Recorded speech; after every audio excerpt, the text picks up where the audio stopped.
Student, previous class discussed the operator. So next continue to the next concept. ಏನಕ್ಕಪ್ಪ ಅಂದ್ರೆ program ನಾವು ಕಲಿಬೇಕು ಅಂದ್ರೆ ಕೆಲವೊಂದು ಕಾನ್ಸೆಪ್ಟ್ ನ ಸಿಲೆಬಸ್ ಪ್ರಕಾರ ನಾವು ಮಾಡ್ಕೊಂಡು ಹೋಗಕ್ಕಾಗಲ್ಲ. ಅದರಿಂದ ನಾನು ಏನು ಮಾಡ್ತಾ ಇದ್ದೀನಿ, ನಿಮ್ಮ ಪ್ರೋಗ್ರಾಮ್ ಕಾನ್ಸೆಪ್ಟ್ ಬೇಸಿಸ್ ಮೇಲೆ ಮಾಡ್ತಾ ಇದ್ದೀನಿ. ಫಸ್ಟ್ ನಾವು ಏನು ಓದಿದ್ವಿ, ಡೇಟಾ ಟೈಪ್ಸ್ ಓದಿದ್ವಿ, ವೇರಿಯೇಬಲ್ಸ್, ಅದಾದಮೇಲೆ ಕಾನ್ಸ್ಟೆಂಟ್, ಅದಾದಮೇಲೆ ಆಪರೇಟರ್ ಓದಿದ್ವಿ.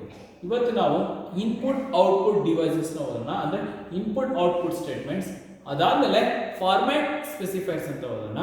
ಅದಾದ್ಮೇಲೆ ನಮಗೆ ಪ್ರೋಗ್ರಾಮ್ಸ್ ಬರೆಯೋದಕ್ಕೆ ಈಸಿ ಆಗ್ತಾ ಹೋಗುತ್ತೆ. ಇವತ್ತು ಸಿ ಪ್ರೋಗ್ರಾಮ್ ಅಲ್ಲಿ ಯಾವ ಡಿಸ್ಕಸ್ ಮಾಡೋಣ ಅಂದ್ರೆ C programming. Today's topic we are discussing input and output statements. In C program there are different types of input output statements used to write the information. What is the use of input output statement mean? Input output statement C programming ಅಲ್ಲಿ ಏನು ಬೇಕು ಅಂದ್ರೆ ನಾವು already first year ಇಂದ ಓದ್ಕೊಂಡು ಬರ್ತಾ ಇದ್ದೀವಿ. Input ಅಂದ್ರೇನು, is a function to insert the information. Input ಅಂದ್ರೆ ಕಂಪ್ಯೂಟರ್ ಗೆ ಇನ್ಫಾರ್ಮೇಷನ್ ನ ಹಾಕೋದು ಅಲ್ವಾ. ಇನ್ಪುಟ್ ಸ್ಟೇಟ್ಮೆಂಟ್ಸ್ ಮತ್ತು ಔಟ್ಪುಟ್ ಸ್ಟೇಟ್ಮೆಂಟ್ಸ್ ಅನ್ನು ಹೇಗೆ ಯೂಸ್ ಮಾಡ್ತೀವಿ ನಿಮ್ಮ ತಲೆಗೆ ಬರುತ್ತೆ. ಇನ್ಪುಟ್ ಸ್ಟೇಟ್ಮೆಂಟ್ ಅಂದ್ರೆ ಇನ್ಫಾರ್ಮೇಷನ್ ನ ಇನ್ಪುಟ್ ಮಾಡ್ತೀವಿ ಪ್ರೋಗ್ರಾಮ್ಗೆ. ಔಟ್ಪುಟ್ ಅಂದ್ರೆ ರಿಸಲ್ಟ್ ಏನು ಬರುತ್ತೆ ಅದನ್ನ ನಾವು ಔಟ್ಪುಟ್ ಅಂತ ಕರಿತೀವಿ. ಇಲ್ಲಿ ಸಿ ಪ್ರೋಗ್ರಾಮಿಂಗ್ ಅಲ್ಲಿ ಇನ್ಪುಟ್ ಔಟ್ಪುಟ್ ಸ್ಟೇಟ್ಮೆಂಟ್ಸ್ ಅಂದ್ರೆ ಇದರಲ್ಲಿ ಯಾವ ರೀತಿ ಕರೀತಾರಪ್ಪ ಅಂದ್ರೆ there are two types of input output statements. ಎರಡು ರೀತಿಯ ಇನ್ಪುಟ್ ಔಟ್ಪುಟ್ ಸ್ಟೇಟ್ಮೆಂಟ್ ಕರೀತಾರೆ. ಒಂದು standard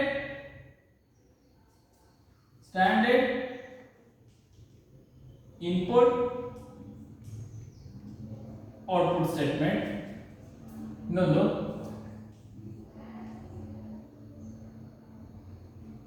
standard input output statement. Simple ಮಾಡೋಣ, ನಿಮಗೆ ಕಂಪ್ಯೂಟರ್ ಸೈನ್ಸ್ ಅವ್ರ ತರ ಡಿಫಿಕಲ್ಟ್ ಬೇಡ. ಇನ್ಪುಟ್ ಔಟ್ಪುಟ್ ಸ್ಟೇಟ್ಮೆಂಟ್ ನ ಸಿ ಪ್ರೋಗ್ರಾಮಿಂಗ್ ಅಲ್ಲಿ ಯಾವ ರೀತಿ ಕರೀತಾರೆ, ಸ್ಟ್ಯಾಂಡರ್ಡ್ ಇನ್ಪುಟ್ ಔಟ್ಪುಟ್ ಸ್ಟೇಟ್ಮೆಂಟ್ ಅಂತ ಕರೀತಾರೆ. ಸ್ಟ್ಯಾಂಡರ್ಡ್ ಇನ್ಪುಟ್ ಔಟ್ಪುಟ್ ಸ್ಟೇಟ್ಮೆಂಟ್ ಎಲ್ಲಪ್ಪ ಇರುತ್ತೆ ಅಂದ್ರೆ ಈ ಇನ್ಪುಟ್ ಸ್ಟೇಟ್ಮೆಂಟ್ಸ್ ಸಿ ಸಾಫ್ಟ್ವೇರ್ ನ ಹೆಡರ್ ಫೈಲ್ ಅಂತ ಹೇಳಿದೆ ಪ್ರೋಗ್ರಾಮ್ ಅನ್ನು ನಾವು ಬೇರೆ ಹೇಳ್ಕೊತೀವಿ. ಹೆಡರ್ ಫೈಲ್ ಅಂದ್ರೆ ಏನಿಲ್ಲಪ್ಪ, ಇದೊಂದು ಲೈಬ್ರರಿ ಫೈಲ್ಸ್ ಅಂತ ಕೂಡ ಕರೀತಾರೆ, ಹೆಡರ್ ಫೈಲ್ಸ್ ಅಂತ ಕೂಡ ಕರೀತಾರೆ. ಇದು ಲೈಬ್ರರಿ ಅಥವಾ ಹೆಡರ್ ಫೈಲ್ಸ್ ಏನ್ ಮಾಡುತ್ತೆ, ಡಿಫರೆಂಟ್ ಪ್ರೋಗ್ರಾಮ್ಸ್ ನ ಒಂದು ಫೈಲ್ ಇಟ್ಕೊಂಡಿರುತ್ತೆ. ಎಕ್ಸಾಂಪಲ್ ನೋಡಿ, ಇನ್ಪುಟ್ ಔಟ್ಪುಟ್ ನಮಗೆ ಸ್ಟೇಟ್ಮೆಂಟ್ಸ್ ಬೇಕು, ಇವೆಲ್ಲ ಎಲ್ಲಿ ಸ್ಟೋರ್ ಆಗಿರುತ್ತೆ, ಇವೆಲ್ಲ stdio.h. h ಅಂತ ಇಂಡಿಕೇಟ್ ಮಾಡುತ್ತೆ, ಹೆಡರ್ ಫೈಲ್ ಅಂತ ಇಂಡಿಕೇಟ್ ಮಾಡುತ್ತೆ, ಅಥವಾ ಲೈಬ್ರರಿ ಫೈಲ್ ಅಂತ ಹೇಳ್ಬೋದು. std ಅಂದ್ರೆ ಸ್ಟ್ಯಾಂಡರ್ಡ್, io ಅಂದ್ರೆ ಇನ್ಪುಟ್ ಮತ್ತೆ output statements. Standard input output statements ನ ಅದು ಡಿಸ್ಕ್ರೈಬ್ ಮಾಡುತ್ತೆ. stdio.h ಅಂದ್ರೇನು, is a header file ಅಥವಾ library file. It contains the collection of different files. Header files ಅಂದ್ರೆ ಹೇಳ್ತೀರಾ, is a collection of different programs or different statements ಅಂತ ಹೇಳಿ simple ಆಗಿ. library file ಅಂದ್ರೆ ಹೇಳ್ತೀರಾ, is a collection of different functions ಅಥವಾ statements ಅಂತ ಹೇಳಿ. Text in C programming, the standard input output statements can be classified as two types. Standard input output statement ನ ಎರಡು ರೀತಿ ನಾವು ಡಿವೈಡ್ ಮಾಡ್ತೀವಿ. ಅಂದ್ರೆ there are two types of standard input output statements. ಯಾವುದು ಸ್ಟ್ಯಾಂಡರ್ಡ್ ಇನ್ಪುಟ್ ಔಟ್ಪುಟ್ ಸ್ಟೇಟ್ಮೆಂಟ್ ಅಂದ್ರೆ discuss ಮಾಡೋಣ. Standard input output statements. Standard input output statement ನ ಎರಡು ರೀತಿ ಡಿವೈಡ್ ಮಾಡ್ತೀವಿ. There are two types of input output statement. Standard input statement ಯಾವುದು ಅಂದ್ರೆ first one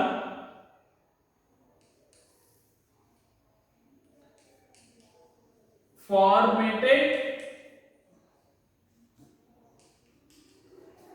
input and output statement. Second one, unformatted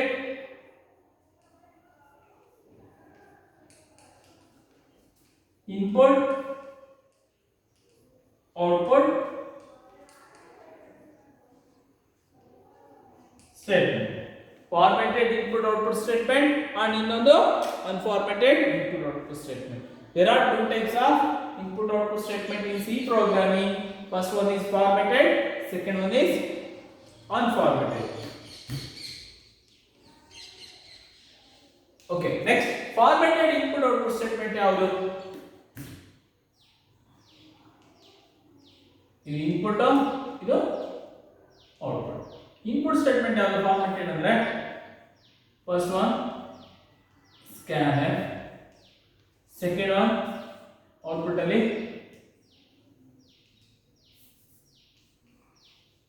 PRID printf. ಇದು standard input statement, ಇದು standard output statement. ಯಾವುದು? scanf and printf. Unformatted input output statement ಯಾವುದು? ಇದು input ಈ ಕಡೆ output.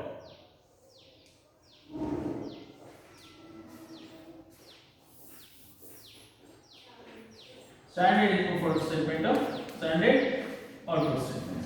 Standard input statement, first one, get ch, get ch, get chr. Next, get yes. ಈ ತರ ಇದ್ರೆ ನಮ್ಮ ಅಂದ್ರೆ ಫಂಕ್ಷನ್ಸ್ ಅಂತ ಆಯ್ತಾ. ಈ ತರ ಎರಡು ಒಟ್ಟಿಗೆ ಹಿಂಗ್ ಹಾಕಿದ್ರೆ ಫಂಕ್ಷನ್ ಅಂತ. ನೆಕ್ಸ್ಟ್ ಔಟ್ಪುಟ್ ಸ್ಟೇಟ್ಮೆಂಟ್ ಯಾವುದು? get ಇದನ್ನ put ch, put char, next put s. ಇದು ಸ್ಟ್ಯಾಂಡರ್ಡ್ ಇನ್ಪುಟ್ ಸ್ಟೇಟ್ಮೆಂಟ್, ಅದು ಸ್ಟ್ಯಾಂಡರ್ಡ್ ಔಟ್ಪುಟ್ ಸ್ಟೇಟ್ಮೆಂಟ್. ಈಗ ಜ್ಞಾಪಿಸ್ಕೊಳ್ಳಿ ಅಥವಾ ಇನ್ನೊಂದ್ಸರಿ ರಿಮೈಂಡರ್ ಮಾಡೋಣ. ಸಿ ಪ್ರೋಗ್ರಾಮಿಂಗ್ ಅಲ್ಲಿ ಎಷ್ಟು ಇನ್ಪುಟ್ ಔಟ್ಪುಟ್ ಸ್ಟೇಟ್ಮೆಂಟ್ಸ್ ಇದೆ? ಎರಡಿದೆ. ಒಂದು ಸ್ಟ್ಯಾಂಡರ್ಡ್ ಇನ್ಪುಟ್ ಸ್ಟೇಟ್ಮೆಂಟ್ ಅಲ್ಲಿ ಎರಡಿದೆ, ಒಂದು ಫಾರ್ಮೆಟೆಡ್ ಇನ್ಪುಟ್ ಸ್ಟೇಟ್ಮೆಂಟ್, ಇನ್ನೊಂದು ಅನ್ಫಾರ್ಮೆಟೆಡ್ ಇನ್ಪುಟ್ ಸ್ಟೇಟ್ಮೆಂಟ್. ಓಕೆ, ಫಾರ್ಮೆಟ್ ಆಯ್ತಾ. ಇದೇನಪ್ಪ ಫಾರ್ಮೆಟೆಡ್ ಅನ್ಫಾರ್ಮೆಟೆಡ್ ಅಂತ ಹೇಳ್ತೀವಿ ಅಂದ್ರೆ, ಫಾರ್ಮೆಟೆಡ್ ಅಂದ್ರೆ ಒಂದು ಸ್ಪೆಸಿಫಿಕ್ ಕಂಟ್ರೋಲ್ ಸ್ಟೇಟ್ಮೆಂಟ್ ಅಲ್ಲಿ ಅಂದ್ರೆ ಸ್ಪೆಸಿಫಿಕ್ ಮೆಥಡ್ ಅಲ್ಲಿ ಒಂದು ಪ್ರೀ ಡಿಫೈನ್ಡ್ ಸ್ಟೇಟ್ಮೆಂಟ್ ಲೆವೆಲ್ ಅಲ್ಲಿ ಡಿಸ್ಪ್ಲೇ ಆಗುತ್ತೆ ಫಾರ್ಮೆಟೆಡ್. ಅನ್ಫಾರ್ಮೆಟೆಡ್ ಅಂದ್ರೆ ಅದಕ್ಕೆ ಯಾವುದೇ ರೀತಿಯ ರೂಲ್ಸ್ ಅಂಡ್ ರೆಗ್ಯುಲೇಷನ್ಸ್ ಇರಲ್ಲ, ಎಲ್ಲಿ ಬೇಕಾದ್ರೂ ನೀವು ಯೂಸ್ ಮಾಡ್ಬೋದು. ಆದರೆ ಸ್ಟ್ಯಾಂಡರ್ಡ್ ಅಲ್ಲಿ ಇಂಥ ಲೈನಲ್ಲೇ ಇಂಥ ಕಡೆನೇ ಯೂಸ್ ಮಾಡಬೇಕು ಅಥವಾ ಸೀಕ್ವೆನ್ಸ್ ಒಂದು ಬಾದ್ಮೇಲೆ ಒಂದು ಯೂಸ್ ಮಾಡಬೇಕಂತಿದೆ. ಆದರೆ ಅನ್ಫಾರ್ಮೆಟೆಡ್ ಸ್ಟೇಟ್ಮೆಂಟ್ ಫಂಕ್ಷನ್ಸ್ ಹಂಗಲ್ಲ, ಎಲ್ಲಿ ಬೇಕಾದ್ರೂ ನಾವು ಆ ಸ್ಟೇಟ್ಮೆಂಟ್ಸ್ನ ಯೂಸ್ ಮಾಡ್ಕೊಬೋದು ಆಯ್ತಾ. ಈಗ ನಾವು ಫಾರ್ಮೆಟೆಡ್ ಇನ್ಪುಟ್ ಸ್ಟೇಟ್ಮೆಂಟು ಮತ್ತು ಫಾರ್ಮೆಟೆಡ್ ಔಟ್ಪುಟ್ ಸ್ಟೇಟ್ಮೆಂಟ್ನ ಡಿಸ್ಕಸ್ ಮಾಡೋಣ. ಒಂದ್ಸರಿ ತಲೆಯಲ್ಲಿ ಇನ್ಪುಟ್ ಅಂದರೆ ಇನ್ಫಾರ್ಮೇಷನ್ ಒಳಗೆ ಹಾಕೋದು, ಔಟ್ಪುಟ್ ಅಂದರೆ ಇನ್ಫಾರ್ಮೇಷನ್ ಕಂಪ್ಯೂಟರಿಂದ ಕೊಡೋದು. ಈಗ ಸ್ಟ್ಯಾಂಡರ್ಡ್ ಇನ್ಪುಟ್ ಸ್ಟೇಟ್ಮೆಂಟ್ ಹೆಂಗಿರುತ್ತೆ, ಸ್ಟ್ಯಾಂಡರ್ಡ್ ಔಟ್ಪುಟ್ ಸ್ಟೇಟ್ಮೆಂಟ್ ಹೆಂಗಿರುತ್ತೆ. ನೆಕ್ಸ್ಟ್ ಸ್ಟ್ಯಾಂಡರ್ಡ್ ಫಾರ್ಮೆಟೆಡ್ ಸ್ಟೇಟ್ಮೆಂಟಲ್ಲಿ ಸ್ಕ್ಯಾನ್ಎಫ್ ಅಂದ್ರೆ ಏನು, ಪ್ರಿಂಟ್ಎಫ್ ಅಂದ್ರೆ ಏನು, ಸ್ಕ್ಯಾನ್ಎಫ್ ಹೆಂಗೆ ಬರ್ತೀವಿ, ಪ್ರಿಂಟ್ಎಫ್ ಹೆಂಗೆ ಬರ್ತೀವಿ ಅದನ್ನ ಡಿಸ್ಕಸ್ ಮಾಡೋಣ. ಓಕೆ, ಇವಾಗ ಯಾವ ಡಿಸ್ಕಸ್ ಮಾಡಬೇಕು? Formatted input statement.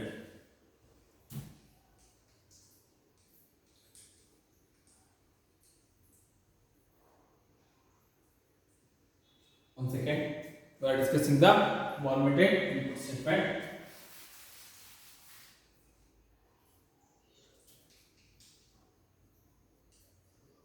Formatted input statement. Formatted input statement ಯಾವ್ದಪ್ಪ ಅಂದ್ರೆ scanf. Formatted input statement ಅಲ್ಲಿ ಇನ್ಪುಟ್ ಸ್ಟೇಟ್ಮೆಂಟ್ ಯಾವುದು? scanf. scanf ಅನ್ನೋದೇನು? SCANF, scanf ಆಯ್ತಾ. ಈ scanf ಅನ್ನೋದು ಅದಾದ್ಮೇಲೆ ಒಂದು ಬ್ರಾಕೆಟ್ ಓಪನ್ ಮಾಡ್ತೀರಾ, ಅದಾದ್ಮೇಲೆ ಇದರ ಡಬಲ್ ಕೋಡ್ ಯೂಸ್ ಮಾಡ್ತೀರಾ. ಇದರೊಳಗಡೆ ಫಾರ್ಮ್ಯಾಟ್ ಸ್ಪೆಸಿಫೈಯರ್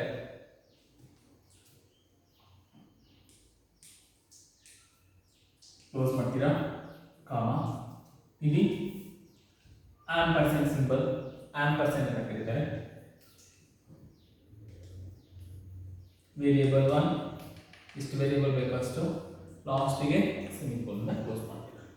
ಓಕೆ, ಇದು ಹೆಂಗಾಗುತ್ತಪ್ಪ ಅಂತ ಹೇಳಿ ನಾವು ಪ್ರೋಗ್ರಾಮ್ ಬರೀಬೇಕಾದ್ರೆ ಸ್ಟಾರ್ಟಿಂಗು ವೇರಿಯೇಬಲ್ ಡಿಕ್ಲೇರೇಷನ್ ಬರ್ತಿದ್ವಲ್ಲ ಅದನ್ನ ಹಾಕ್ತಾಯಿದ್ವಿ. ಇದರ ಡೆಫಿನಿಷನ್ ಏನು ಹೇಳ್ತೀರಾ, ಫಾರ್ಮೆಟೆಡ್ ಇನ್ಪುಟ್ ಸ್ಟೇಟ್ಮೆಂಟ್, ಸ್ಕ್ಯಾನರ್, ಈ ಡೆಫಿನಿಷನ್ ನೋಡಿ, scanner is A formatted input statement is used to insert the information by using standard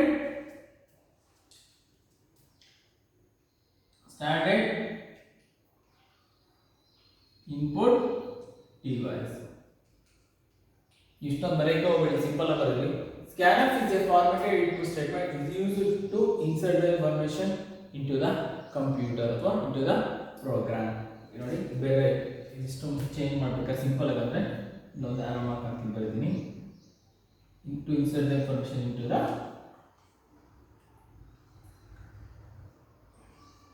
computer. ಇಷ್ಟು ಬರೆದ್ರೆ ಸಾಕು, ಆಯ್ತಾ? ಅದಕ್ಕೆ ನೋಡಿ ಇಲ್ಲಿ ಕೀಬೋರ್ಡ್,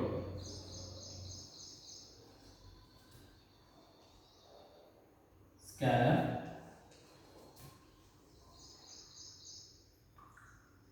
ಇಲ್ಲಿ ಫಾರ್ಮೆಟ್,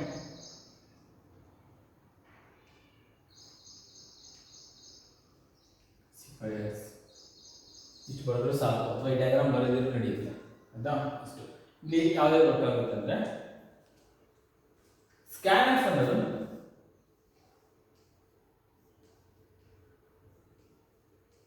ಕೀವರ್ಡ್. ಕೀವರ್ಡ್ ಅಂದ್ರೆ ಏನಪ್ಪಾ ಅಂದ್ರೆ ರಿಸರ್ವ್ ವರ್ಡ್ ಅಥವಾ ಪ್ರೀ ಡಿಫೈನ್ಡ್ ವರ್ಡ್ ಅಂತ ಹೇಳಿದೆ. ಕೀವರ್ಡ್ ಅಂದ್ರೆ ಇದರ ಮೀನಿಂಗು, ಇದರ ಕೆಲಸವನ್ನ ಮೊದಲೇ ಸಾಫ್ಟ್ವೇರ್ ಅಲ್ಲಿ ಬರೆದಿರ್ತಾರೆ, ನಾವು ಯೂಸ್ ಮಾಡಬೇಕು ಅದನ್ನ ಯೂಸರ್ ಡಿಫೈನ್ಡ್ ಆಗಿದ್ರೆ ವೇರಿಯೇಬಲ್ ನೇಮು ಕಾನ್ಸ್ಟೆಂಟ್ ನೇಮ್ ಕೊಡ್ತಿರಲ್ಲ, ಅಲ್ಲಿ ಸ್ಕ್ಯಾನರ್ಸ್ ಅಂತ ನೇಮ್ ಹೆಸರು ಕೊಡಬಾರ್ದು, ಅದಕ್ಕೆ ಅದು ಬೇರೆ ಹೆಸರು ಕೊಡಬೇಕು. ಯಾವ ರಿಸರ್ವ್ ವರ್ಡ್ಸ್ ಕೀವರ್ಡ್ಸ್ ಅಂತೀನಿ ಅದ್ಯಾವುದು ಕೂಡ ಯೂಸರ್ ಡಿಫೈನ್ಡ್ ವರ್ಡ್ ಅಂದ್ರೆ ನಮ್ಮ ಹೆಸರು ಇಟ್ಕೊಳಂಗಿಲ್ಲ. ಇವಾಗ ಆಲ್ರೆಡಿ ಚೇತನ್ ಅಂತ ಒಬ್ರು ಇಟ್ಟಿದ್ದಾರೆ ಅಂದ್ರೆ ಕ್ಲಾಸ್ ರೂಮ್ ಅಲ್ಲಿ ಇದ್ದಾರೆ ಅಂತ ನಾವು ಇನ್ನೊಬ್ಬ ಚೇತನ್ ಅಂತ ಕರೆಯಕ್ಕಾಗಲ್ಲ, ಯಾಕೆ ಆಲ್ರೆಡಿ ಇದ್ದಾರೆ, ಅದನ್ನ ಅವರೇ ಮಾಡಬೇಕು. ಅದೇ ರೀತಿ ಸ್ಕ್ಯಾನರ್ ಅಂತ ಒಂದು ಆಲ್ರೆಡಿ ಇದೆ ಪ್ರೀ ಡಿಫೈನ್ಡ್ ಅಂದ್ರೆ ನೀವು ಅದನ್ನ ಇನ್ಪುಟ್ ಫಂಕ್ಷನ್ ಯೂಸ್ ಮಾಡಬೇಕಾಗುತ್ತೆ. ಸ್ಕ್ಯಾನರ್ ಅಂದ್ರೆ ಏನು, ಕೀವರ್ಡ್. ಫಾರ್ಮ್ಯಾಟ್ ಸ್ಪೆಸಿಫೈರ್ ಅಂದ್ರೆ ಏನು ಅಂತ ಅದು ನೆಕ್ಸ್ಟ್ ಟಾಪಿಕ್ ಅಲ್ಲಿ ಬರುತ್ತೆ. ವೇರಿಯೇಬಲ್ಸ್, ನೀವೇನ್ ಪ್ರೋಗ್ರಾಮ್ ಅಲ್ಲಿ ವೇರಿಯೇಬಲ್ ಡಿಕ್ಲರೇಷನ್ ಅಂತ ಸಿ ಪ್ರೋಗ್ರಾಮ್ ಅಲ್ಲಿ ಸ್ಟಾರ್ಟಿಂಗ್ ಹೇಳ್ಕೊಟ್ಟೆ, ಏನ್ ಮಾಡ್ತೀರಾ, ವೈಟ್ ಮೀನು ಆದ್ಮೇಲೆ ವೇರಿಯೇಬಲ್ ಡಿಕ್ಲರೇಷನ್, ಆ ವೇರಿಯೇಬಲ್ಸ್ ನೇಮ್ ಬರುತ್ತೆ. ನೆಕ್ಸ್ಟ್ ಅದಾದ್ಮೇಲೆ ಜಾಬ್ ಒಂದಕ್ಕಿಂತ ಜಸ್ಟ್ ಇದ್ರೆ ಕಾಮ ಹಾಕ್ಬಿಟ್ಟು ವೇರಿಯೇಬಲ್ಸ್ ಮಾಡ್ತೀರಾ, ಲಾಸ್ಟಿಗೆ ಬ್ರಾಕೆಟ್ ಹಾಕಿ ಕ್ಲೋಸ್ ಮಾಡ್ತೀರಾ, ಆಯ್ತಾ? ಇದು ಸ್ಕ್ಯಾನರ್ಸ್ ನ ಫಂಕ್ಷನ್, ಆಯ್ತಾ? ಈಗ next printer, formatted printer.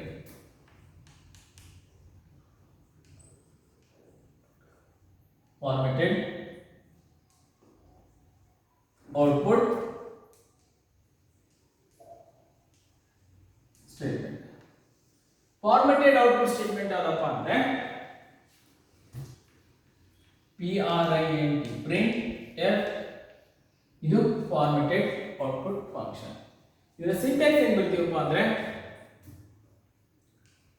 printer open the double quote statement, ಏನು ಡಿಸ್ಪ್ಲೇ ಮಾಡಬೇಕು ಅಂತಿದ್ದೀರಾ ಅದು ಕ್ಲೋಸ್ ಕಾಮ ವೇರಿಯೇಬಲ್ ನೇಮ್, ನೆಕ್ಸ್ಟ್ ಇನ್ನೊಂದಿದ್ರೆ ಇನ್ನೊಂದು ವೇರಿಯೇಬಲ್ ನೇಮ್, ಕ್ಲೋಸ್ ಮಾಡಿ. ಇದು ಅದರ ಸಿಂಟ್ಯಾಕ್ಸ್.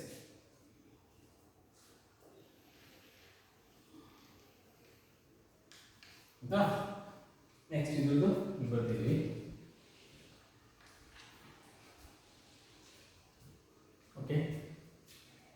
printf ಅಂದ್ರೆ ಸೇಮ್ printf ಅನ್ನೋದು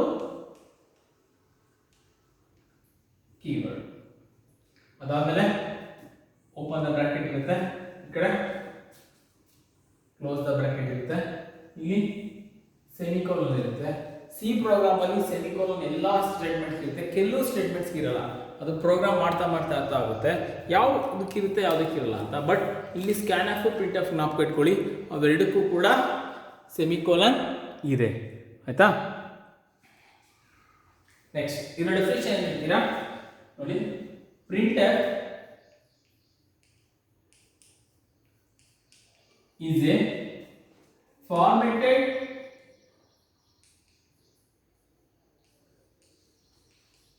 output statement is used to display the information on the